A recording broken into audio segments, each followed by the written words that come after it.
we've heard 4 speeches in English, so with your permission, I will switch to Urdu, because yesterday too I addressed the Pakistan Bar Council and the Supreme Court Bar Association had a dinner, and the speeches were I spoke in English, so I'll just change and speak in Urdu, our national language. सबसे पहले मैं आप सबका शुक्रिया अदा करना चाहता हूँ कि आप आए इस तकरीब में. फिर मैं बिलखसूस chief justice designate justice Yahya Afridi sahab का शुक्रिया अदा करना चाहता हूँ, और अपने दीगर साथियों का, जजेस का, सुप्रीम कोर्ट शरीयत अपीलेट बेंच के मुअज़्ज़िज़ जजेस, उनका शुक्रिया अदा करना चाहता हूँ, और अटॉर्नी जनरल साहब का जो उन्होंने मेरे मुतालिक बातें कहीं, फिर फारूक नाइक साहब vice chairman Pakistan bar council का, और शहजाद शौकत साहब का सदर सुप्रीम कोर्ट बार एसोसिएशन, आपका तहे दिल से शुक्रिया. और मुझे यकीन नहीं आ रहा है, शुक्र है कि मेरी अहलिया आज मौजूद हैं, क्योंकि उन्होंने ये बातें सुनी, क्योंकि मैं उनको कहता कि मेरी तारीफ़ ही, तो उनको कोई इस पे एतबार नहीं करती. तो और एक और तो सब आप लोगों का शुक्रिया आने का, और दोस्तों का भी, वकीलों का, सहाफ़ियों का आने का शुक्रिया, और उन लोगों का भी शुक्रिया जो आज हम में मौजूद नहीं हैं. मैं कानून और आइन की आज नहीं बात करूंगा, मैं कुछ वो बातें बताऊंगा आपको जो शायद आपको पता ना हो, मगर ये सबसे पहले शुक्रिया ऊपर वाले का, शुक्रिया अल्लाह ताला का कि उन्होंने मुझे इस काबिल समझा कि मैं ये मनसब संभालूं. शुक्रिया अवाम का, शुक्रिया चौधरी इफ्तिखार साहब का जिन्होंने मेरा इंतखाब किया chief justice Balochistan high court. Balochistan high court जब मैं गया तो मैं वाहिद जज था. एक आइनी बहरान पाकिस्तान में आ चुका था, कोई जज नहीं था, मैं वाहिद जज था बलूचिस्तान हाई कोर्ट में. तो किसी से मुझे सीखने को नहीं मिला, वकीलों ने मुझे सिखाया, और उनकी मदद से अपने बलूचिस्तान के वकीलों से आगे बढ़े, जजेस अपॉइंट किए, और एक गैर फाल अदालत आलिया बलूचिस्तान फिर का काम शुरू हुआ. बलूचिस्तान में बहुत सारा चीज़ें की. बलूचिस्तान से ही मेरा ताल्लुक़ है, बलूचिस्तान ही में मैंने तालीम हासिल की, पहली से 10वीं तक. सीनियर कैम्ब्रिज वहाँ होता नहीं था, तो इसलिए कराची गए. इसके बाद 10वीं के बाद मेरे वालिद की पैदाइश 30 मील दूर एक शहर है पशीन, वहाँ हुई थी, और उनके वालिद कंधार से हिजरत करके आए थे और इस दुनिया से चले गए जब वो, मेरे वालिद की उम्र सिर्फ 6 साल थी. मेरे वालिद बीच चले गए जब मैं सिर्फ 16 साल का था. अब मैं अपने ख़ानदान की ख़वातीन का ज़रा जिक्र करना चाहता हूँ.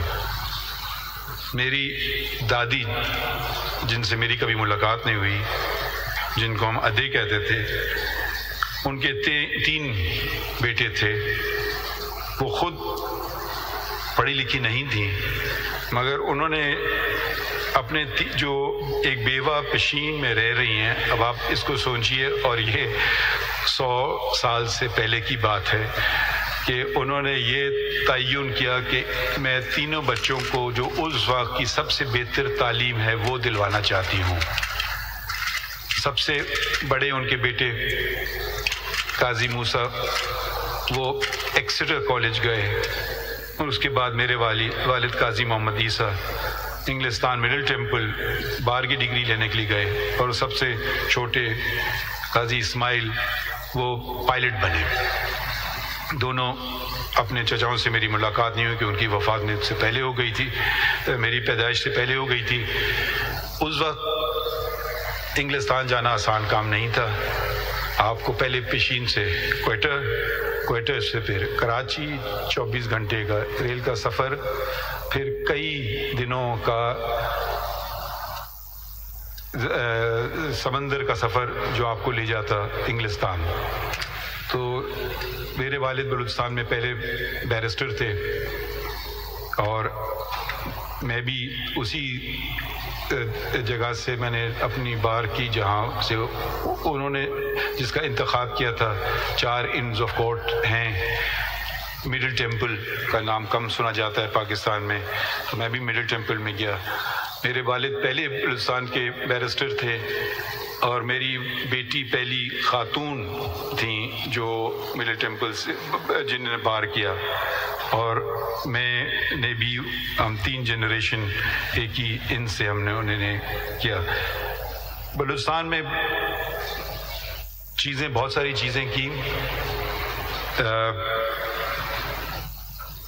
اس سے پہلے جب میں نے کہا خواتین کا اپنا ذکر کروں, میری والدہ نے مجھے کہا ایک ہی نصیحت دی, آپ ڈگری کر لو اس کے بعد جو مرضی کرو.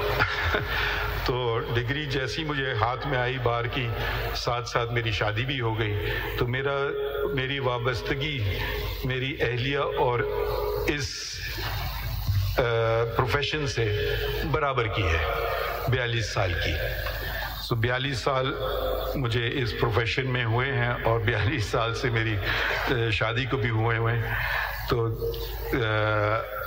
ہر برے اچھے کے ساتھ دیا گیا.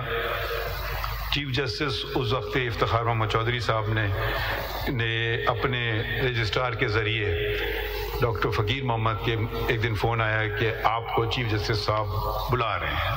تو میں نے سمجھا پتہ نہیں خیریت کیا بات ہوئی, کیونکہ میں اس وقت انگریزی کے اخبار میں لکھتا تھا. تو میں نے کہا شاید کچھ ناگزیر لگا ہو تو شاید مجھے کوئی ڈانٹا پڑنے کے لیے.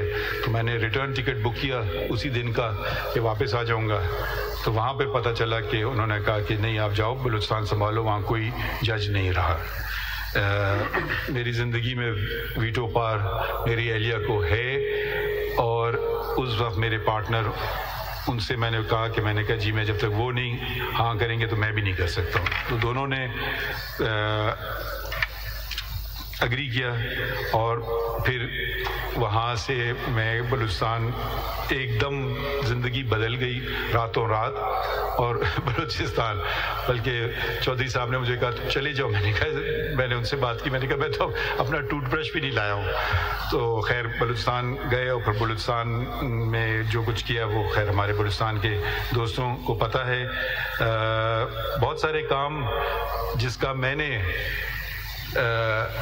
جس کا لوگ مجھے صلاح دیتے تھے کہ میں نے کیا, اس کے پیچھے میری اہلیہ تھی. ان کی بس 2 شرط تھی, ایک کہ ان کا نام نہیں بتایا جائے گا اور کوئی معاوضہ اور کسی قسم کا کچھ نہیں ہوگا. تو بہت ساری چیزیں جو پبلک ایریاز میں پارکس اور ان کے ٹھیک ٹھاک کرنا, یونیفارم بنانا وغیرہ وغیرہ, انہوں نے اسٹیشنری ڈیزائن کرنا, ویب سائٹ ڈیزائن کرنا, بہت سی چیزوں میں انہوں نے ہاتھ بٹایا. اور بلوچستان کے ہر ڈسٹرکٹ میں ہم ساتھ گئے. وہ والے ڈسٹرکٹ بھی جو اس وقت کافی مسئلے ہو رہے تھے ادھر, اور مجھے کہا گیا تھا کہ یہ مناسب نہیں آپ کا جانا. مگر وہ انہوں نے میری ایجنٹ نے انسسٹ کیا, سرینا نے, اور وہ بھی میرے ساتھ آئی. ہمارے ڈرائیور ہوتے تھے شعبان, بیچارے کا انتقال ہو گیا. ہر جگہ انہوں نے کیا اور وہ پتہ نہیں کتنے چیف جسٹس کے ساتھ رہ چکے تھے. ایک دن وہ کہتے ہیں یہاں تو میں بھی نہیں آیا ہوں بلوچستان میں. تو مجھے بڑی خوشی ہوئی, میں ہنسا, میں نے کہا جی چلیں کوئی ایسی جگہ تو ہے کہ جو میں نے آپ کو دکھائی اور آپ نے مجھے نہیں دکھائی. چھٹیاں میں کرتا تھا ہمیشہ جب سے یہاں آیا ہوں, کچھ چھٹیاں کم کی مگر چھٹیاں جانے کی ضرورت نہیں ہوئی, کیونکہ ساتھ میں यहाँ सहर और उनके शौहर असद और उनकी बेटी सफ़िया, बेटा सिकंदर और हना थे। अब मेरे ख्याल में हम खुशकिस्मत हैं कि हमारे बच्चे हैं और बच्चे हमें सिखाते हैं। एक दिन मुझे सफ़िया ने कहा कि मेरे दोस्त बहुत नाराज़ हैं मुझसे कि आपने मरगला हिल की पहाड़ी पे जो रेस्टोरेंट हैं आपने उनको मसमार करने का हुक्म दिया। तो मैं अब कुछ कहने ही वाला था, इससे पहले उन्होंने सफ़िया ने मुझे कहा, मगर मैंने उनको कहा अल्लाह ताला ने जानवर भी बनाए हैं, उनका भी तुम्हें ख्याल रखना है, परिंदे भी बनाए हैं, उनका भी तुम्हें ख्याल रखना है, ये तो उनका घर है, हमने उनके घर में दाखिल हो गए। तो ये माहौलियात एक बहुत अहम मौजू है और इस पे हम सबको तवज्जो देना चाहिए और अपने बच्चों से सीखना चाहिए, क्योंकि हमारी ज़िंदगियां तो गुज़र चुकी हैं, उनकी ज़िंदगियां सामने हैं और अगर माहौल ऐसा ना रहा रहने के काबिल तो ना सिर्फ जानवर परिंदे बल्कि इंसान खुद उनका रहना भी इस कायनात में मुश्किल हो जाएगा।